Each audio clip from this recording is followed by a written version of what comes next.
Hello everyone, स्वागत है आपका हमारे यूट्यूब चैनल में। जैसे कि दोस्तों आज के इस क्लास में हम लोग पढ़ने वाले हैं एलपी टेक्नीशियन के लिए प्रीवियस ईयर क्वेश्चन पेपर को देखेंगे। इसके पहले ऑलरेडी हमने 50 प्रश्नों को कवर किया हुआ था। अगर आपने नहीं देखा है तो प्ले लिस्ट में आपको अवेलेबल मिल जाएगा। इसके अलावा वीडियो के डिस्क्रिप्शन में मैंने लिंक डाल दिया है, तो वहाँ से भी जाकर के आप लोग विजिट कर सकते हैं। इसके अलावा कई सारे हमने क्लास को प्रोवाइड भी किया है जो कि आपको प्ले लिस्ट में अवेलेबल मिल जाएगा। रेलवे में जितनी भी आपका साइंस से क्वेश्चन आपका पूछा गया है, तो चलिए शुरू करते हैं और चीज़ों को समझते हैं। इसके पहले ऑलरेडी हमने जो आपके रूपमनी पब्लिकेशन का जो आपका वॉल्यूम 1 आया हुआ है प्रीवियस ईयर क्वेश्चन पेपर को लेकर के, उसको भी हमने कवर किया हुआ है। वो सभी कुछ आपको प्ले लिस्ट में अवेलेबल मिल जाएगा, तो वहाँ से जाकर के आप लोग विजिट कर सकते हैं। इसके अलावा एलपी टेक्नीशियन नई भर्ती को लेकर के काफ़ी सारे छात्र पूछते भी है, तो नई भर्ती आपके जो है संभवतः जून जुलाई तक पॉसिबिलिटी है कि आपका आ ही जाएगा। बाकी आप लोगों को पहले से आपको प्रिपेयर रहना है, क्योंकि वैकेंसी का नोटिफिकेशन कभी भी आपको जो है अपडेट आपको कर दिया जा सकता है। जैसे कि आपको पता है कि लगातार आपका अप्रूवल और साथ ही आपका जो है कई बार आपका जो है राज्यसभा में ये चीज़ उठने के बाद आपका जो है नोटिफिकेशन भी आपको अपडेट किया गया था। हालांकि ऑथेंटिक किसी प्रकार का जो अभी तक नोटिफिकेशन आपका जारी नहीं हुआ एग्जैक्ट कब तक इसका वैकेंसी आएगा। हालांकि जून जुलाई से पहले ही आपको वैकेंसी देखने को मिल सकता है। किसी प्रकार का अपडेट आता है तो मैं आपको अपडेट करूंगा। तो फर्स्ट क्वेश्चन हमारा कि निम्नलिखित में से किसका प्रयोग पीने के पानी को कीटाणु रहित करने के लिए किया जाता है, ये आपको हमारा पूछा रहे थे। इसमें आपका ब्लीचिंग पाउडर का किया जाता है। ऑप्शन यहाँ पर आपका जो है डी करेक्ट हो जाएगा। ब्लीचिंग पाउडर का सूत्र भी पूछा जाता है, तो याद रखेंगे कि CaOCl2 आपका जो है ब्लीचिंग पाउडर का सूत्र होता है। तो ऑप्शन यहाँ पर आपका जो है डी करेक्ट हो जाएगा। अगला क्वेश्चन देखिए, नेक्स्ट यहाँ पर आपको पूछा जा रहा है विरंजक चूर्ण को जल में मिश्रित करने पर कौन सी गैस निष्कासित होती है, ये आपको यहाँ पर पूछा रहा था। इससे क्लोरीन गैस निकलता है। ऑप्शन यहाँ पर आपका डी करेक्ट हो जाएगा। ये क्वेश्चन जो आपका कई बार आपका रिपीट हुआ है, तो आप ध्यान में रखेंगे। जैसा कि देख भी पाएंगे कि एलपी के एग्जाम में आपका जो है रिपीटेड है, और पिछला जो भी आपका अभी तुरंत आपको क्वेश्चन आपका 51 नंबर था, वो भी आपका क्वेश्चन आपका रिपीटेड था। तो इसी से आपका रिलेट करके आपका पूछा गया था। ऑप्शन यहाँ पर आपका जो है डी करेक्ट हो जाएगा। और यहाँ पर आपको याद रखना कि पूछा जाता है कि टीयर गैस के रूप में किसका इस्तेमाल किया जाता है। यहाँ पर आपका क्लोरीन गैस का ही इस्तेमाल किया जाता है अश्रु गैस के रूप में। तो ऑप्शन यहाँ पर आपका डी करेक्ट हो जाएगा। ये भी क्वेश्चन आपका जो है प्रीवियस ईयर के एग्जाम में आपका पूछा गया था। अगला क्वेश्चन देखिए, पूछा जा रहा है पानी को ब्लीचिंग पाउडर में मिलाने पर कौन सी गैस निकलती है। वही क्वेश्चन आपका फिर से यहाँ पर आपका रिपीट हुआ है, तो यहाँ पर भी आपका हो जाएगा क्लोरीन। तो देख पाएंगे कि एक ही प्रकार के किस तरह से आपके क्वेश्चन का जो है रिपीट आपका किया गया और कितने प्रकार से इसको जो है आपको पूछा गया है। जैसा कि मैंने आपको बता दिया है कि ये जो आपका बुक जो आपका प्रिपेयर हुआ है, इसमें बिल्कुल आपको सिस्टमेटिक तरीके से क्वेश्चन को अरेंज किया गया है। बिल्कुल आप अगर अच्छे से इसको प्रिपरेशन करते हैं तो बिल्कुल आपका सारा साइंस का क्वेश्चन आपका जो है कमांड हो जाएगा। और साथ ही इसमें आपका जो है टॉपिक वाइज प्रश्नों को भी कवर किया गया है। और इस बुक को मैंने आपको दिखाया हुआ अभी तक कि किस प्रकार से इसका जो है ऊपर वाला कवर पेज है, ताकि आप ऑफलाइन भी परचेज करना चाहते हैं तो बिल्कुल आप कर सकते हैं। ऑप्शन यहाँ पर आपका जो है डी यहाँ पर आपका करेक्ट हो जाएगा। अगला क्वेश्चन यहाँ पर आपको देखिए, नेक्स्ट पूछा रहे डैश परमाणु संख्या वाला एक तत्व एक क्षारीय ऑक्साइड उत्पन्न करेगा। तो यहाँ पर आपको बताना कि क्षारीय ऑक्साइड किसके द्वारा उत्पन्न किया जा सकता है, ये आपको यहाँ पर पूछा जा रहा है। तो जो भी धातु होगा वो क्षारीय ऑक्साइड को प्रदर्शित करेगा, क्योंकि जो भी धातु होता है वो आपके क्षारीय गुण को प्रदर्शित करता है। जैसे एग्जांपल के लिए अगर हम लोग 17 का अगर कॉन्फ़िगरेशन लिखते हैं तो ये आपका 2 8 और आपका कितना हो जाएगा 7।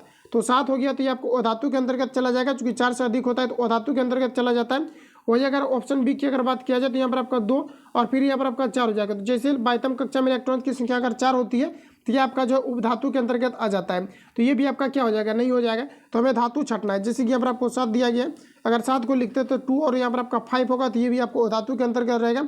अगर ऑप्शन अगर डी की बात किया जाए तो ये आपका हो जाएगा 2 8 और फिर आपका कितना हो जाएगा 8 हो जाएगा। तो 8 8 16 2 18 हो जाएगा। फिर 22वीं कक्षा में आपका इलेक्ट्रॉन का संख्या जो है ये आपका 2 हो जाएगा। तो ये आपका धातु के अंतर्गत चला जाएगा, क्योंकि किसी भी इलेक्ट्रॉन्स का अगर हम लोग या किसी भी धातु का अगर कॉन्फ़िगरेशन लिखते हैं, अगर 22वीं कक्षा में इलेक्ट्रॉन्स की अगर संख्याएं अगर 1 2 या फिर आपका अगर 3 आती है तो ये आपके जो है धातु के अंतर्गत चला जाता है। तो यहाँ पर आपका हो जाएगा ऑप्शन डी, चूंकि ये आपका धातु है और धातु ही आपको क्षारीय गुण को प्रदर्शित करता है। तो ऑप्शन यहाँ पर आपका जो है डी करेक्ट हो जाएगा। अगला क्वेश्चन देखिए, पूछा रहा है कि क्लोरीन गैस का उपयोग निम्न में से किसके निर्माण में किया जाता है, ये आपको यहाँ पर पूछा रहा है। तो ब्लीचिंग पाउडर बनाने में क्लोरीन गैस का प्रयोग किया जाता है। ऑप्शन यहाँ पर आपका सी राइट हो जाएगा। नेक्स्ट क्वेश्चन हमारा देखिए, नेक्स्ट पूछा रहे क्लोरोफ्लोरोकार्बन में इनमें से प्रयोग नहीं होता है। तो क्लोरोफ्लोरोकार्बन जो है ये आपका मिक्सचर चक्की में इसका प्रयोग नहीं होता है, मिक्सचर और चक्की में। इसके अलावा रेफ्रिजरेटर में इसका प्रयोग किया जाता है, एयर कंडीशनिंग में प्रयोग किया जाता है और पैकिंग सामग्री में इसका प्रयोग किया जाता है। तो यहाँ पर जो करेक्ट आंसर हो जाएगा ये आपका यहाँ पर हो जाएगा ऑप्शन बी, मिक्सचर और चक्की में इसका प्रयोग नहीं किया जाता है। इसके अलावा याद रखना पूछा जाता है कि रेफ्रिजरेटर में किस गैस का प्रयोग किया जाता है। तो पहले इसमें जो है फ्रीऑन गैस का प्रयोग किया जाता था, लेकिन फ्रीऑन के कारण से जो है ओजोन परत नष्ट होता है। इसके कारण से क्या है कि अभी NH3 का इसमें आपका प्रयोग किया जाता है। तो ये भी आप ध्यान में रखेंगे, क्योंकि अभी जो क्वेश्चन आपको पूछा जाएगा उसमें NH3 दे करके ही पूछा जाता है। तो ऑप्शन यहाँ पर आपका जो है ए राइट हो जाएगा। अगला क्वेश्चन हमारा नेक्स्ट पूछा रहा है कि कौन से समूह में शामिल तत्व रंगहीन, स्वादहीन और गंधहीन रहित होते हैं, ये आपको ऊपर पूछा जा रहा है। तो यहाँ पर जो आपका करेक्ट आंसर हो जाएगा शून्य वर्ग के जितने भी आपका तत्व होते हैं, इसको ये जो है आपके शामिल तत्व जितनी भी आपका शून्य वर्ग के अंतर्गत होता है, तो ये आपके रंगहीन, स्वादहीन और गंधहीन होते हैं। ऑप्शन यहाँ पर आपका जो है बी करेक्ट हो जाएगा। अगला क्वेश्चन हमारा नेक्स्ट यहाँ पर आपको देखिए पूछा रहे कि डैश का प्रशीतन रेफ्रिजरेटर में प्रयोग किया जाता है। तो यहाँ पर आपको देखिए पूछा रहे कि रेफ्रिजरेटर में किसका प्रयोग किया जाता है, ये आपको यहाँ पर पूछा रहा है। तो इसमें यहाँ पर आपको क्लोरोफ्लोरोकार्बन हो जाएगा, और अगर देखा जाए तो कहीं कहीं पर आपको NH3 दिया रहता है, क्योंकि अभी की अगर बात किया जाए तो NH3 का ही प्रयोग किया जाता है। तो ऑप्शन यहाँ पर आपका जो है ए करेक्ट हो जाएगा। दोनों में से कोई हो सकता है, अगर दोनों दिया हुआ रहेगा तो इसमें ऑप्शन ए और बी आपको दोनों करेक्ट हो जाएगा। अगर एक ऑप्शन अगर दिया रहता है आपको बारीकी से ए बी करके, तो वहाँ पर आपको जो NH3 को ही आपको मारना है। तो यहाँ पर जो आपका करेक्ट आंसर हो जाएगा ऑप्शन ए यहाँ पर आपका राइट हो जाएगा। अगला क्वेश्चन देखिए नेक्स्ट पूछा रहे कि निम्नलिखित में से कौन सी एक गैस रंगहीन और गंधहीन नहीं है, ये आपको यहाँ पर पूछा रहा है। तो क्लोरीन जो होता है, क्लोरीन में काफ़ी तीखी गंध होती है, और ये आपके गंधहीन के अंतर्गत आपका नहीं रहेगा। ऑप्शन यहाँ पर आपका बी करेक्ट हो जाएगा। अगला क्वेश्चन हमारा नेक्स्ट देखिए पूछा रहे कि ठोस आयोडीन का रंग कैसा होता है, ये आपको यहाँ पर पूछा रहा है। तो ये बैगनी, थोड़े भूरे और जो है थोड़ा आपका काला कलर का होता है। और ये आयोडीन जो होता है ये अधातु होता है, लेकिन ये एब्स्ट्रैक्शन में ये जो है धातु के गुण को प्रदर्शित करता है। ये चमकीला होता है, लेकिन ये आपके अधातु है, और ये एक प्रकार के क्या है, तो एक प्रकार के आपका हेलोजन है। ऑप्शन यहाँ पर आपका सी करेक्ट हो जाएगा। इतने फैक्ट को यहाँ से आपको ध्यान में रखना है। अगला क्वेश्चन देखिए नेक्स्ट पूछे जा रहे हैं निम्नलिखित में से तत्व, निम्नलिखित तत्वों में से अधातु की यहाँ पर आपको पहचान करना है। तो यहाँ पर आपका हो जाएगा क्लोरीन, क्योंकि क्लोरीन का जो आपका आपका क्लोरीन का जो परमाणु संख्या होता है ये आपका 17 होता है। इसको अगर लिखा जाए तो 2 8 और आपका 7 हो जाएगा, तो ये आपका अधातु के अंतर्गत आ जाएगा। तो ऑप्शन बी करेक्ट हो जाएगा। बाकी आप अगर सोडियम का लिखते हैं, क्योंकि इसका परमाणु संख्या आपका 11 होता है, तो 2 8 आपका 1 हो जाएगा। तो 22वीं कक्षा में 1 हो जाएगा, तो ये आपका धातु हो जाएगा। और यहाँ पर आपको दिया गया आपका मैग्नीशियम दिया गया, इसमें 2 हो जाएगा। सोडियम में आपका 22वीं कक्षा में 1 हो जाएगा। और एल्यूमिनियम की अगर बात करें तो 22वीं कक्षा में आपका जो है 3 हो जाएगा, क्योंकि इसका परमाणु संख्या आपका 13 होता है। 2 8 और आपका 3 हो जाएगा। तो ये सभी आपके जो है धातु के अंतर्गत आ जाएगा। लेकिन यहाँ पर आपका क्लोरीन जो दिया गया ये आपके अधातु के अंतर्गत आ जाएगा। ऑप्शन यहाँ पर आपका बी जो है करेक्ट हो जाएगा। अगला क्वेश्चन देखिए नेक्स्ट यहाँ पर आपको पूछा है अधातु में से कौन सी चमकदार होती है, ये आपको यहाँ पर पूछा रहता है। आयोडीन होगा, तुरंत मैंने आपको डिस्कशन में बताया हुआ है। ऑप्शन यहाँ पर आपका जो है डी करेक्ट हो जाएगा। अगला क्वेश्चन देखिए पूछा रहा है कि 35 53 और 85 की परमाणु संख्या के तत्व डैश है। तो ये आपका जो है हेलोजेंस के अंतर्गत आ जाएगा, क्योंकि इसका अगर कॉन्फ़िगरेशन आप लिखेंगे तो इसका जो 22वीं कक्षा में इलेक्ट्रॉन्स की संख्या आएगा ये आपका 7 आ जाएगा। तो इस प्रकार से ऑप्शन यहाँ पर आपका जो है ए करेक्ट हो जाएगा। और पूछा जाता है कि हेलोजन परमाणु को किस में रखा गया है, तो इसको जो है 17वें आवर्त में इसको रखा गया है। 17वें यानी कि 17 आवर्त में इसको रखा गया है। ऑप्शन यहाँ पर आपका जो ए करेक्ट हो जाएगा। ये भी आपको ध्यान में रखना, पूछा भी गया था प्रीवियस ईयर में। अगला क्वेश्चन देखिए पूछा रहे आधुनिक आवर्त सारणी में किस समूह में हेलोजन को रखा गया है, ये आपको यहाँ पर पूछा रहे। तो हेलोजन देखिए यहाँ पर आपका 17वां दिया गया है। ऑप्शन यहाँ पर आपका सी करेक्ट हो जाएगा, क्योंकि ये आपका प्रीवियस ईयर में पूछा हुआ था। अगला क्वेश्चन देखिए पूछा रहे समूह 17 से संबंधित तत्वों को क्या कहा जाता है, ये आपको यहाँ पर पूछा रहे। तो हेलोजन कहा जाता है। देख भी पाएंगे कि किस प्रकार से एक ही क्वेश्चन को आपको जो है कई तरीका से इसको जो है रिपीट आपका यहाँ पर किया गया है। अगला क्वेश्चन देखिए पूछा रहे कि डैश समूह 17 का सबसे कम अभिक्रियाशील मूल तत्व है। तो 17 का जो सबसे कम अभिक्रियाशील मूल तत्व है ये आपका आयोडीन हो जाएगा। ऑप्शन यहाँ पर आपका जो है डी करेक्ट हो जाएगा। अगला क्वेश्चन देखिए नेक्स्ट पूछा रहे कि निम्नलिखित में से कौन सा एक यौगिक नहीं है, ये आपको यहाँ पर पूछा रहा। तो जैसे कि नाइट्रस आपका नाइट्रोजन यहाँ पर आपको पारा ऑक्साइड दिया गया है, तो ये जो है यहाँ पर आपको ये क्या हो जाएगा, तो ये आपका यौगिक के अंतर्गत आ जाएगा। और यहाँ पर आपको बताना कि कौन सा यौगिक आपका यहाँ पर नहीं दिया गया है। इसके अलावा अगर देखा जाए तो यहाँ पर आपको जो है पानी दिया गया है, तो इसका फॉर्मूला होता है H2O, तो ये आपका यौगिक के अंतर्गत आ जाएगा। क्लोरीन का दिया गया है, तो ये आपका जो यौगिक नहीं होगा, क्योंकि क्लोरीन जो है ये आपका सिंबल है आपका क्लोरीन का Cl, और जिसका हम लोग फॉर्मूला नहीं लिख सकते वो आपके जो है धातु के अंतर्गत आ जाता है। और यहाँ पर जो क्लोरीन दिया गया है तो ये आपका अधातु है। हालांकि यहाँ पर अगर देखा जाए तो ये आपका तत्व के अंतर्गत आ जाएगा, क्योंकि तत्व और यौगिक के बारे में पूछा जा रहा है। तो ऑप्शन यहाँ पर आपका जो है सी करेक्ट हो जाएगा। अगला क्वेश्चन हमारा नेक्स्ट यहाँ पर आपको देखिए पूछा रहे ऑक्सीजन के संबंध में हेलोजन समूह की अधिकतम संयोजकता कितना होता है, ये आपको पर पूछा रहा था। ये आपका 2 हो जाएगा, कि ऑक्सीजन का जो परमाणु संख्या होता है ये आपका 8 होता है, और इसका अगर कॉन्फ़िगरेशन आप लिखते हैं तो 2 और 6 हो जाएगा। और ये क्या करता है कि किसी दूसरे से 2 इलेक्ट्रॉन को ये एक्सेप्ट करता है, इस वजह से ऑक्सीजन पर आपका जो है निगेटिव चार्ज होता है। और यहाँ पर आपको पूछा रहा है कि ऑक्सीजन के संबंध में हेलोजन की समूह की अधिकतम संयोजकता कितना होता है, तो ये आपका यहाँ पर 2 हो जाएगा। ऑप्शन यहाँ पर आपका कट रहा है, बाकी इसको नेक्स्ट वीडियो में कवर करेंगे, जो कुछ आपका जो ऑप्शन यहाँ पर आपका कटेगा। 100 क्वेश्चन को लगभग कवर करेंगे तो 1-2 क्वेश्चन आपका कटेगा, ठीक है। तो यहाँ पर आपको क्वेश्चन का आंसर जो है डायरेक्टली यहाँ पर आपको ध्यान में रखना है। अगला क्वेश्चन हमारा नेक्स्ट यहाँ पर आपको देखिए पूछा रहा है कि निम्नलिखित में से किस हेलोजन का क्वथनांक उच्चतम होता है।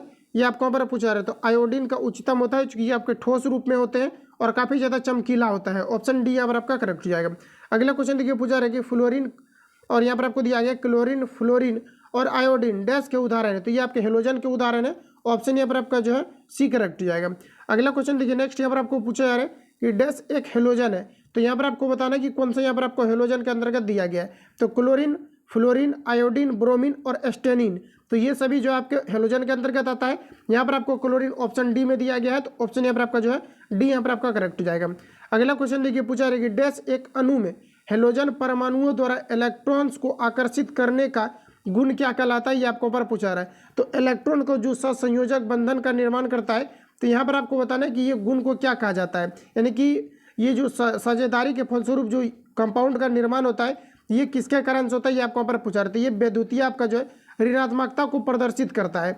जैसा कि यहाँ पर आपको दिया गया है कि डैश एक अणु में हेलोजन परमाणुओं द्वारा इलेक्ट्रॉन्स की आकर्षित करने की क्षमता क्या है। तो हेलोजन जो है ये क्या है, तो इसका बायतम कक्षा में अगर कॉन्फ़िगरेशन लिखेंगे तो 7 आता है, और 7 आता है तो ये किसी से एक इलेक्ट्रॉन को एक्सेप्ट करेगा, तो ये ऋणात्मक गुण को प्रदर्शित करेगा। चूंकि ये आपका निगेटिव चार्ज हो जाएगा, चूंकि ये किसी से एक्सेप्ट कर रहा है, तो ये क्या हो जाएगा, तो विद्युत ऋणात्मकता को प्रदर्शित करेगा। ऑप्शन यहाँ पर आपका जो है बी करेक्ट हो जाएगा। अगला क्वेश्चन देखिए पूछा रहा है उत्कृष्ट गैस, जिसको हम लोग नोबल गैस भी बोलते हैं, इसका आयन विभव क्या है, ये आपको यहाँ पर पूछा रहा है। तो ये अवधि में जो है अधिकतम होता है, एक अवधि में अधिकतम होता है। कुछ क्वेश्चन ऐसे भी मिलेगा जो कि यहाँ पर आपको डायरेक्टली याद रखना है। ऑप्शन ए यहाँ पर आपका करेक्ट हो जाएगा। अगला क्वेश्चन हमारा, अगला में यहाँ पर आपको बताना है, नेक्स्ट पूछा रहा है कि दुर्लभ गैसों सामान्यतः रासायनिक रूप से अक्रिय होती है क्योंकि। तो यहाँ पर आपको बताना है कि दुर्लभ गैस ये जो है रासायनिक रूप से अक्रिय होता है, क्यों होता है, ये आपको पर पूछा रहा है। तो उसका इलेक्ट्रॉनिक जो विन्यास होता है ये आपका स्थिर रहता है। ऑप्शन यहाँ पर आपका सी करेक्ट हो जाएगा। अब देखिए कैसे स्थिर रहेगा, तो जैसे कि अगर कॉन्फ़िगरेशन अगर हम लोग लिखते हैं, अगर बायतम कक्षा में इलेक्ट्रॉन्स की अगर संख्या है 8 आ जाती है, तो ये आपके जो अक्रिय गैस के अंतर्गत चला जाता है, क्योंकि ये किसी से रिएक्शन नहीं करता और ये स्थिर रहता है। इसलिए यहाँ पर आपका correct answer option number D C यहाँ पर आपका जो है राइट हो जाएगा। अगला क्वेश्चन देखिए पूछा रहा है इनमें से कौन सा आदर्श गैस नहीं है, ये आपको ऊपर पूछा रहा है। ये आपका यहाँ पर हो जाएगा ब्रोमीन। ऑप्शन यहाँ पर आपका बी करेक्ट हो जाएगा। और पूछा जाता है कि कौन सा अधातु है जो कि द्रव अवस्था में पाया जाता है, तो ये आपका यहाँ पर ब्रोमीन हो जाएगा। जबकि धातु के बारे में अगर पूछा जाता है तो फिर आपका मरकरी हो जाएगा। तो ऑप्शन यहाँ पर आपका बी करेक्ट हो जाएगा। अगला क्वेश्चन देखिए नेक्स्ट पूछा है इनमें से कौन सी गैस अजनबी गैस कहलाती है, ये आपको हमारा पूछा जा रहा है। तो जीनोन को कहा जाता है। ऑप्शन यहाँ पर आपका ए राइट हो जाएगा। अगला क्वेश्चन हमारा नेक्स्ट पूछा रहा है 81 नंबर में कि निम्नलिखित में से कौन सी गैस अक्रिय गैस नहीं है, ये आपको पर पूछा जा रहा है। तो हाइड्रोजन आपका अक्रिय गैस नहीं है, बाकी helium, radon, neon, argon, krypton, xenon, radon ये सभी आपके अक्रिय गैस के अंतर्गत आ जाता है। और यहाँ पर जो आपका करेक्ट आंसर हो जाएगा ये आपका हो जाएगा हाइड्रोजन। हाइड्रोजन जो है ये आपको अक्रिय गैस के अंतर्गत नहीं आता है। तो ऑप्शन यहाँ पर आपका जो है डी करेक्ट हो जाएगा। अगला क्वेश्चन है 82 नंबर कि निम्न में से जो अलग या विषय में उसे पहचान करना है। तो यहाँ पर आपको ऑप्शन के अकॉर्डिंग ही आपको मारना पड़ेगा। बाकी देख ले तो ऑप्शन इसका नेक्स्ट पेज में दिया गया है या फिर नहीं, तो इसका यहाँ पर आपको ऑप्शन कट रहा है, इसको नेक्स्ट वीडियो में कवर किया जाएगा। अगला क्वेश्चन हमारा कि निम्नलिखित में से कौन सा एक परमाणविक है, ये आपको यहाँ पर पूछा जा रहा है। तो जैसा कि यहाँ पर आपको दिया गया है गंधक दिया गया है। तो गंधक जो होता है ये वही परमाणविक होता है, कहीं एस8 लिखा रहेगा, कहीं S2 लिखा रहेगा, इस प्रकार से लिखा रहता है। इसके अलावा हाइड्रोजन भी उसी प्रकार का आपका जो है कहीं पर आपका जो है H लिखा रहता है, कहीं H2 लिखा रहता है। तो ये क्या होता है कि आपस में ये चेंज होते रहता है। इसके अलावा ऑक्सीजन में भी आपका चेंज होते रहता है, लेकिन आर्गन जो है इसमें चेंज नहीं होता, क्योंकि आर्गन जो होता है ये आपको अक्रिय गैस के अंतर्गत आ जाता है। और अक्रिय गैस के अंतर्गत आने के कारण से इसका बायतम कक्षा में इलेक्ट्रॉन का जो संख्या होता है ये 8 होता है और ये स्थिर होता है, किसी से रिएक्शन नहीं करता है। और जब तक ये किसी से रिएक्शन नहीं करेगा तो इसके जो परमाणविक जो इसका संयोजकता होता है ये आपका चेंज नहीं होता, क्योंकि ये किसी से रिएक्शन ही नहीं करता है। और ये तभी चेंज होता है जब तक कि किसी से रिएक्शन कराया जाता है उसके बाद ही ये आपका चेंज होता है। तो यहाँ पर आपका आर्गन हो जाएगा, क्योंकि अक्रिय गैस है ये किसी से रिएक्शन नहीं करता है। तो ऑप्शन बी यहाँ पर आपका करेक्ट हो जाएगा। अगला क्वेश्चन देखिए पूछा है कि निम्नलिखित में से कौन सी अक्रिय गैस को आवर्त सारणी 5 में रखा गया है, ये आपको पर पूछा जा रहा है। तो ये आपका जेनॉन हो जाएगा। ऑप्शन यहाँ पर आपका सी करेक्ट हो जाएगा। इस प्रकार के क्वेश्चन को करने के लिए आवर्त सारणी आपको देखना पड़ेगा। बाकी मैं प्रैक्टिस सेट कराऊंगा तो वहाँ पर आपको जो है आवर्त सारणी में प्रत्येक क्वेश्चन के लिए दिखाऊंगा। ठीक है, तो यहाँ पर अगला क्वेश्चन हमारा आधुनिक आवर्त सारणी में समूह 18 के मूल तत्वों अपनी बायतम कक्षा में 8 इलेक्ट्रॉन्स होने के कारण होने वाले को छोड़कर अन्य सभी को क्या कहा जाता है, ये आपको पर पूछा जा रहा है। तो यहाँ पर आपको बताना है कि जो 18 वर्ग में जो रखा गया है जितने भी तत्व, तो अक्सर तत्व में क्या है कि बाह्यतम कक्षा में इलेक्ट्रॉन का जो संख्या है ये 8 है। तो वैसे तत्व जिसमें कि इलेक्ट्रॉन का संख्या 8 नहीं है उसको क्या कहा जाता है, ये आपको ऊपर पूछा रहा था। इसको निष्क्रिय गैस कहा जाता है। ऑप्शन यहाँ पर आपका जो है सी करेक्ट हो जाएगा। यहाँ पर फिर से पढ़ते हैं कि आधुनिक आवर्त सारणी में समूह 18 के मूल तत्वों को क्या कहा जाता है, ये आपको ऊपर पूछा जा रहा है। तो सिंपली ये समझिए कि जो 18 में रखा गया है इसमें ऑक्सीजन गैस को रखा गया है, ठीक है। तो यहाँ पर आपको ऑप्शन सी यहाँ पर आपका जो है करेक्ट हो जाएगा। अगला क्वेश्चन देखिए, नेक्स्ट पूछा जा रहा है कि 3 तत्व यहाँ पर आपको दिया गया एक्स वाई जेड, इलेक्ट्रॉनिक विन्यास का क्रम दिया गया है। एक्स के लिए 2 8 7 दिया गया है, वाई के लिए 2 8 2 दिया गया है, जेड के लिए 2 8 8 दिया गया है। तो तत्व जेड क्या है ये आपको पर पूछा रहा है। तो ये आपके ऑक्सीजन हो जाएगा, क्योंकि 8 का जो बाह्यतम कक्षा में इलेक्ट्रॉन का संख्या दिया गया ये आपका 8 दिया गया है, ठीक है। जेड के लिए यहाँ पर आपको 2 8 8 दिया गया है। तो यहाँ पर आपका हो जाएगा निष्क्रिय गैस, जिसको हम लोग ऑक्सीजन गैस या फिर नोबल गैस बोलते हैं। ऑप्शन यहाँ पर आपका जो है सी करेक्ट हो जाएगा। अगला क्वेश्चन देखिए, पूछा रहा है कि निम्नलिखित में से निष्क्रिय गैस समूह कौन सा है, ये आपको पर पूछा रहा है। तो ये आपका 18वां हो जाएगा। देख भी पाएंगे किस प्रकार से क्वेश्चन को आपका रिपीट किया गया है। ऑप्शन यहाँ पर आपका जो है सी डी करेक्ट हो जाएगा। अगला क्वेश्चन पूछा रहे आधुनिक आवर्त सारणी के समूह का नाम बताएं जिसमें सभी तत्व गैस है। तो सभी तत्व जो गैस है ये आपका जो है 18वां में है। ऑप्शन यहाँ पर आपका ए राइट हो जाएगा। अगला क्वेश्चन हमारा नेक्स्ट, निम्नलिखित में से कौन सी निष्क्रिय गैस के बाहरी कक्ष में केवल 2 इलेक्ट्रॉन होते हैं, ये आपको पर पूछा रहा है। तो ये आपका हीलियम हो जाएगा, क्योंकि हीलियम का परमाणु संख्या ये आपका 2 होता है। तो डायरेक्टली आपका ये आपका जो है प्रथम कक्षा को फुलफिल करेगा। ऑप्शन यहाँ पर आपका राइट हो जाएगा। अगला क्वेश्चन हमारा कि डैश समूह 18 तत्व है। तो 18 तत्व किस में है, तो ये आपका जो है 18वां जो समूह है इसमें ऑक्सीजन गैस को रखा गया है, जिसके बाह्यतम कक्षा में इलेक्ट्रॉन का संख्या 8 है। ऑप्शन यहाँ पर आपका बी राइट हो जाएगा। अगला क्वेश्चन हमारा कि समूह डैश में निष्क्रिय गैस होती है। तो निष्क्रिय गैस आपका जो 18वां में होता है, वही क्वेश्चन को कई तरीके से आपका रिपीट आपका किया गया है। अगला क्वेश्चन है 93 निष्क्रिय गैस डैश समूह में होती है। तो ये जो आपका 18वें समूह में ये आपका मौजूद है। बाकी यहाँ पर देख पाएंगे कि ऑप्शन ए में ना दिया गया है और ना ही तो ऑप्शन बी में दिया गया है। बाकी जो भी आपका कट रहा है उसी में दिया गया होगा। तो आपको यहाँ पर डायरेक्टली याद रखना कि 18वें समूह में इसको जो है रखा गया है। अगला क्वेश्चन हमारा 96 नंबर, निम्नलिखित में से किस ऑक्सीजन गैस का इलेक्ट्रॉनिक विन्यास क्लोराइड आयन Cl- में होता है, ये आपको पर पूछा जा रहा है। तो ये आपका यहाँ पर आर्गन हो जाएगा। ऑप्शन डी यहाँ पर आपका करेक्ट हो जाएगा, क्योंकि ये सभी जो है आपके हेलोजन के अंतर्गत आ जाएंगे। सॉरी, यहाँ पर आपको क्या दिया है कि निम्नलिखित में से किस गैस का इलेक्ट्रॉनिक विन्यास क्लोराइड आयन में होता है, ये आपको पर पूछा रहा है। तो ये आपका आर्गन हो जाएगा। ऑप्शन यहाँ पर आपका जो है डी करेक्ट हो जाएगा। अगला क्वेश्चन हमारा नेक्स्ट यहाँ पर आपको देखिए पूछा रहा है सल्फर का रासायनिक प्रतीक क्या है, ये आपको पर पूछा जा रहा है। तो ये आपका यहाँ पर एस हो जाएगा। ऑप्शन यहाँ पर आपका जो है डी करेक्ट हो जाएगा। अगला क्वेश्चन हमारा कि निम्नलिखित में से कौन सा तत्व बहुपरमाणविक है, ये आपको पर पूछा रहा था। ये आपका सल्फर हो जाएगा, क्योंकि ये आपका जो S8 तक के गुण को प्रदर्शित करता है। तो इसका कई सारे परमाणविक होते हैं, जिसके कारण इसको हम लोग जो है बहुपरमाणविक बोलते हैं। 2 से अधिक होता है तो बहुपरमाणविक बोलते हैं। अगला क्वेश्चन है 99 नंबर, निम्नलिखित में से कौन सा एक क्षारीय नहीं है, ये आपको पर पूछा रहा है। तो सल्फर आपका क्षारीय नहीं होगा, क्योंकि इसका अगर कॉन्फ़िगरेशन अगर लिखा जाता है तो 2 8 आपका कितना हो जाएगा, तो 6 हो जाएगा। तो बाह्यतम कक्षा में आपका 6 इलेक्ट्रॉन हो गया। तो ये आपका ओधातु हो जाएगा। और ओधातु जो है क्षारीय गुण को प्रदर्शित नहीं करता है, धातु करता है। बाकी अगर देखा जाए जैसे कि पोटेशियम दिया गया है, सोडियम दिया गया है, लिथियम दिया गया है, ये सभी की धातु के गुण को प्रदर्शित करता है और धातु आपके क्षारीय के अंतर्गत आता है। तो यहाँ पर आपका correct answer option number D यहाँ पर आपका राइट हो जाएगा। अगला क्वेश्चन देखिए पूछा है कि रबड़ को